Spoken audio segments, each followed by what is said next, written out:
Mangwana ni Malelepo, Vukenjani, Klekwas Africa. Welcome to Africa Good Morning, the news and current affairs show bringing you everything you need to know happening on the African continent and beyond. You are joined by Ashwin Berry and Glenora Shipua. How are you, Glenn? I'm doing very well. What happened to Kanawa? Now.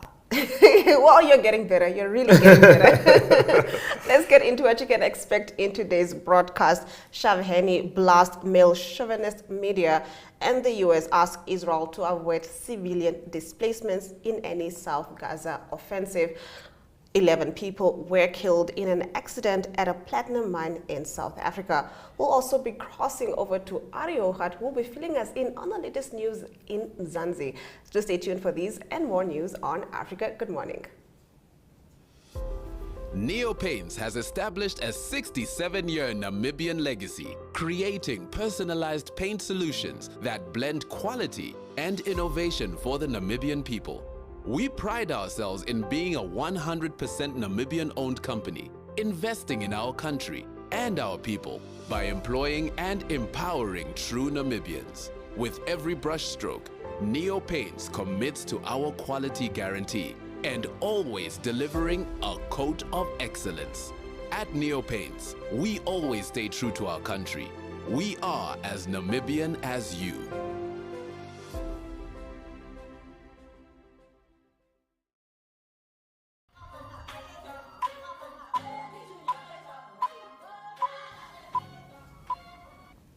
We start our top stories in South Africa, where Minister in the Office of the Presidency, Ntshavheni, who last week accused the private sector of engineering the state's collapse, has now turned her ire to the media, saying its criticism of her comments was systemic of male chauvinism in the industry.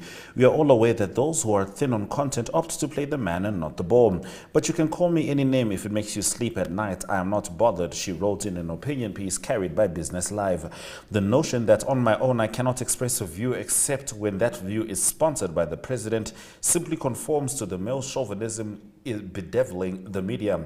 At a post-cabinet briefing covered by News 24 last week, Ntshavheni was asked about a long-standing probe into rand manipulation that involves 28 banks.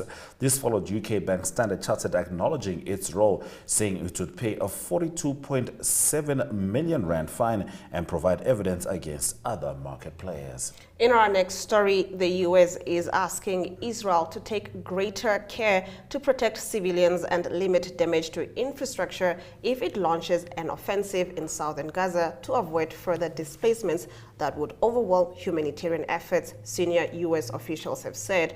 Now, the Israeli offensive in northern Gaza has proven devastating, with thousands of Palestinians killed and vast numbers of survivors left homeless and forced to flee south by a relentless bombing campaign and a lack of essentials such as food, power, and water. As Israel begins to look towards South Gaza to continue battling Hamas militants after a pause in fighting to release hostages, U.S. officials have said they have been talking to the Israelis about taking greater care in the south, where there were now about 2 million people. The message has been delivered from President Joe Biden down on. Now, the officials told reporters on a conference call. The officials said the campaign needed to be deconflicted from power, water, humanitarian sites and hospitals in South and Central Gaza, meaning avoid attacks on those type of infrastructure sites. Asking someone to take greater care while they're killing somebody is reflective of a very interesting moral compass. We move over to South Africa in a very sad update. 11 people have been killed at a South African platinum mine, with 75 others injured after a lift bringing the workers back to the surface dropped about 200 meters, according to the mine's operator. Impala Platinum said the serious accident happened on Monday in the late afternoon at its mine in Rustenburg, northwest of Johannesburg, as employees were leaving one of the shafts at the end of their shift. Our hearts are heavy for the lives lost and the individuals affected by this devastating accident, the CEO Nico Muller said in a statement on Tuesday. We are deeply shocked and saddened by the loss of our colleagues and are in the process of ensuring all next of kin have been contacted. The company said 75 workers were injured and were transferred to local hospitals and admitted for treatment. Implants spokesman Johan Teron told the AFP news agency some were severely injured, most suffered from ankle and leg fractures, and others walked out with minor scratches. In our next story, still on a rather sad note, more than 136,000 people, including an estimated 74,000 children, are trapped in the historic northern Mali city of Timbuktu, the NGO Save the Children has said. Now, the NGO on Monday also warned that the trapped are running out of essential items like food and medicine as armed groups block their entry into the city. With official aid routes completely cut off, supplies are dwindling, and the agency fears the remaining services in the city may need to end soon if a resolution of the crisis isn't found. The NGO said in a statement. The NGO also said that it has received reports of children being maimed or killed by explosive devices, while others are recruited by armed groups. Now, coup leaders in Niger have overturned an 8-year-old law criminalizing migrant smuggling in the country. The legislation allowed authorities to take action against smugglers who transported migrants through Niger's vast desert onto Libya and Europe. But President Mohamed Bazoum, who had worked with the EU to stem the flow of people across the Mediterranean, was overthrown in July in a coup. General Abdourahmane Chiani has since declared himself the new head of state. His junta announced the repeal in a statement saying the law did not take into account the interests of Niger and its citizens. Thank you for staying with Africa Good Morning. Throughout our top stories after the break, we're joined by Ari Hochad from South Africa.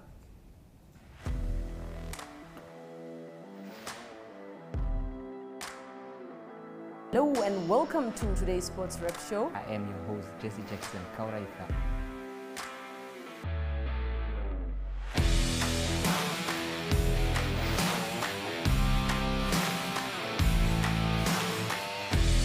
In replay, Namibia, who had won the toss for the first time on this tour. Good day everyone, time for international sports news, starting off with tennis news, both on the WTA for women's and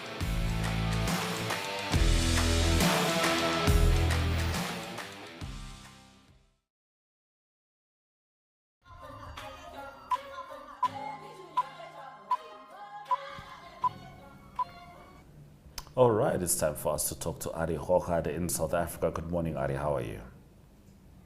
Yes, a very good morning, Ashwin and Glenora. Nice to talk this morning. It's good to have you on Africa Good Morning, Ari. Now, do tell us about the annual 16-day campaign on no to violence against women. Yes, an important subject. South Africa has been a member of that initiative for 25 years now. It is 16 days of more focus on that, and then obviously every one of us feel that there should be continuous 365 days focus on this, but this helps to just put a little bit of more emphasis on that. But it's the 16 days activism for no violence against women and children, and that is Deputy President Paul Mashatile. So he has a strong statement saying that the government will not be silent and they will do what they can. People should also not be silent. Stats on the table at the moment, unfortunately, is that it is a challenge for South Africa to cope with that. Stats from the police services show that there's been 53,000 sexual offences recorded in the last year. So quite a high volume. There's been quite a few bills that's been added in South Africa to protect women and children. One thing that they can do better as a government is the sex offenders register. There is a register, about 32,000 names on that. That people can names that on that list that of sex offenders that people should know of, but they've been very slow in updating that as well. About 7,000 names added annually about that, but lots of names still to be added. But the thought in South Africa is that there should be stronger sentences for sex offenders, obviously, and make examples of some cases. But that is a very serious case, and hopefully the focus for the 16 days that will last until 10th of December, it's from 25th November till 10 December, will help the cause. Now, getting into your next story, Ari, the government continues to battle to balance South Africa's books as the National Defence Force overspends 2.8 billion rand on salaries. Can you get into that? Yes, it's been the government's been battling on all fronts to make ends meet. You don't want to hear this. It's been a challenge for quite a few years that it's not balancing the salary of the National Defence Force. That is the Minister of Defence, Thandi Modise. So she said that there's 3,000 members of the army that is going to be let down or asked to leave the force, but that's a process that will cost 1 billion South African rand as well. But that is in the plans. It's been in the plans since last year, not executed yet. But yes, it's 2.8 billion South African rand overspent.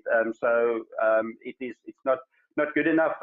They say the government say the reason is also that there's a higher volume of reserve forces that was engaged, and that was for commitments in neighboring countries and also locally. So I don't know why South Africa keep on going to neighboring countries and assist if the budget is not in order. But that's the fact at the moment, but it's not good for South African budget at the moment. We'll certainly be looking forward to an update on that. Now, the Western Cape government lodged an intergovernmental dispute over budget cuts of 1 billion rand. Yes, it seems like I'm on the budget today, mostly. It is. Cape Town's been well run by the Democratic Alliance, but they need the money. The reality on the ground is that there's a big influx from other provinces to Cape Town. So that's part of the infrastructure there, keeping Cape Town clean, doing so well as well. But to take 1 billion off the budget for the Western Cape is a lot of money. It's not only Cape Town, that's a beautiful picture of Cape Town, but the Western Cape is a big province. And that is the Premier, Alan Winde. So he said that they taking the government on this one. They want their 1 billion, and the Treasury cut that, unfortunately. So it is ongoing. So often that you have those strong intergovernmental dispute, as they call it, but it's an important case for the Western Cape to address. Now, in your last story, still on the Western Cape, the proposed National Health Insurance Bill continues to raise concerns, with the Western Cape legislature rejecting it. Can you get into that? Yes, the National Health Insurance Bill is something that's been on the table for quite a few years, quite a few discussions and input from everybody. I think, firstly, everybody quite serious about everybody needs healthcare and access to healthcare. At the moment, South Africa really battling with that. The problem with this bill is that it's going to cost South Africa 295 billion annually, and it's there's no budget for that. So the government say that it will come from general taxes. So every person should contribute to that. So there's just a small percentage of the country paying taxes at the moment. So it's a big amount that needs to be raised to cover this. Concern from the medical areas as well that it will virtually allow healthcare. It will give government access to all healthcare, which is something that's still discussed. I think we must balance it in the needs are massive for healthcare. The cost must be calculated and what the effect of that is. But in the Western Cape, they voted against that. So we'll see how it goes in the other provinces. Every province, they have their own voting system on this one. And so, yeah, that's the latest from South Africa. All right. Thank you very much, Ari, for bringing us those stories. Thank you. Great day for everyone. We're on load shedding stage 6 still in South Africa, so bear with us, and hopefully it will be better by Christmas.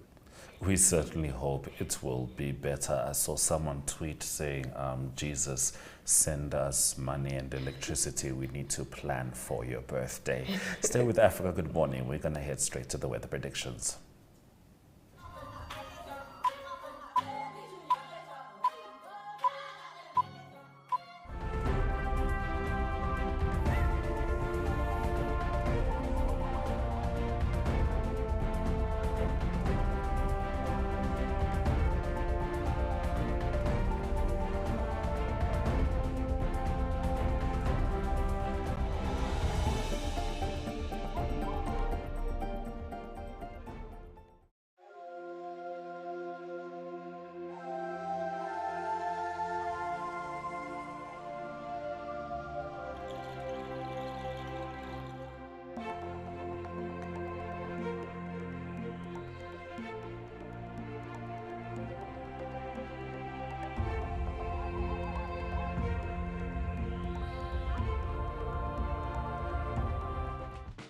Welcome to My.NA Cars, your ultimate destination for everything automotive.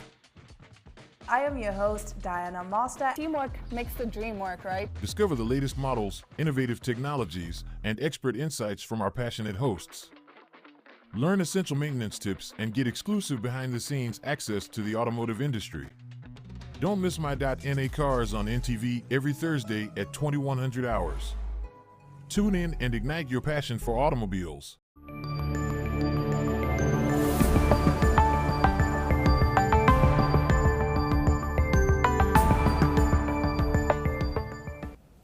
Thank you for staying with Africa. Good morning. Let's get into our economic news stories. The Kenya High Court declared a 1.5% housing levy that was imposed by the government as part of a finance law in July 2023 unconstitutional, reports BBC News.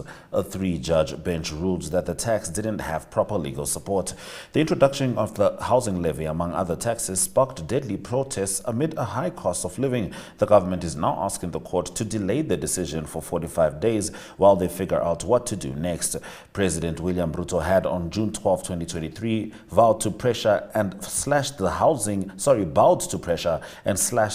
fund levy by half from the current 3%, reducing it to 1.5%. Now, reducing the percentage of the levy contained in the Finance Bill 2023 came as a direct response to the widespread public outcry, with a considerable number of Kenyans expressing strong opposition to the scheme, reports Capital FM. Now, Nigeria's cabinet has approved a $1 billion concessionary loan from the African Development Bank to bolster budget financing in the country. This was disclosed by Finance Minister Olowale Edun at the State House Correspondence on Monday after the council meeting presided over by President Bola Tinubu at the presidential villa in Abuja. The AFDP loan will fetch an interest rate of 4.2% for 25 years with an 8-year moratorium. There was financing of $1 billion concessional financing for 25 years, 8 years moratorium at about the same for 4.2% per annum. All right, those have been our economic news stories. We're going to head to the economic indicators just before Ari returns with the sport.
Paints has established a 67-year Namibian legacy, creating personalized paint solutions that blend quality and innovation for the Namibian people.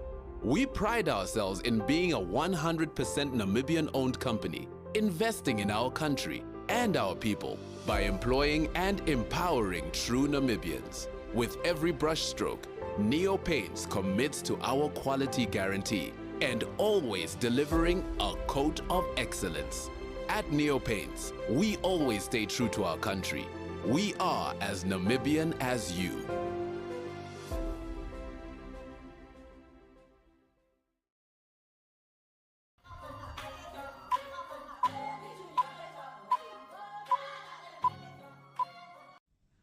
Good day everyone, time for international sports news, and starting off with soccer news first, and it is news from the English Premier League. It was the last game in the round of 13 played after the weekend.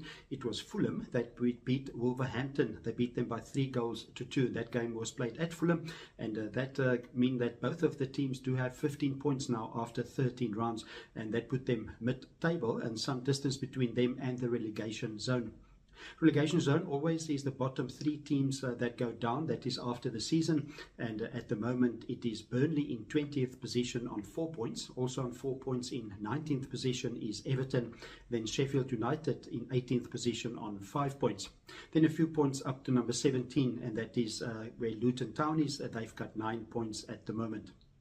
Everton find themselves now in that position because they were deducted 10 points a few weeks ago, and that was after breaching the profitability and sustainability rules of the English Premier League. This coming weekend, it will be 2 of the bottom 3 teams that will play each other. That will be Burnley, that will host Sheffield United, and then also Everton. They've got a away game to Nottingham Forest. Nottingham Forest currently 15th on 13 points in the English Premier League. Continuing international sports news with the Formula 1 racing news, and it is the team principal of Mercedes-Benz, that is Toto Wolff, that said that there's lots of catching up to do for all the teams. That is in the next 3 months before the 2024 Formula 1 season starts again. That will start on the 2nd of March in Bahrain. It was Red Bull Honda that had a very dominant season, especially with Max Verstappen winning 19 out of the 22 races, and it was Red Bull Honda that also won the Constructors' Championship quite convincingly. What is daunting for the other Formula 1 teams is that most of the teams have had upgrades in the last 5 or 6 rounds. It was Ferrari, Mercedes-Benz and McLaren that had major updates, and they became a lot faster. But it was Red Bull Honda that held back with their upgrades, so they haven't done anything to the car since August. So that is quite daunting for the other teams, mean that they will probably be even more competitive in 2024. And closing off today's international sports news, it is golf news. It is the PGA in America. Their season of 2023 is completed. Now the next tournament will be the Euro World Challenge, and that is presented by Tiger Woods. That is a similar tournament to the old days with the $1 million that used to be played at Sun City in December with a limited field of 20 players. So it is the Euro World Challenge that will have 20 players, and it is confirmed that Tiger Woods will also tee off in his own tournament. He's been battling a lot with injuries and with ankle injury after a motor car accident. The tournament will be played in Albany in the Bahamas, so it's 20 players playing for a total purse of $3.5 million US. The winner will receive $1 million US. Some of the players in action is a US Open champion Wyndham Clark, then also British Open winner Brian Harman, and the FedEx Cup winner for the season Victor Hovland, he's from Europe, and Max Homa that recently won the Nedbank Challenge at Sun City, and also Scotty Scheffler of the USA. Some of the European team players are not playing in the tournament. Most notably, it is John Rahm and Rory McIlroy not in action in this year's Euro World Challenge of Tiger Woods. That's international sports news for today. Hope you have a great sport day, and we talk international sport again tomorrow. Goodbye. Welcome to My.NA Cars, your ultimate destination for everything automotive. I am your host, Diana Master. Teamwork makes the dream work, right? Discover the latest models, innovative technologies, and expert insights from our passionate hosts. Learn essential maintenance tips and get exclusive behind-the-scenes access to the automotive industry. Don't miss My.NA Cars on NTV every Thursday at 2100 hours. Tune in and ignite your passion for automobiles.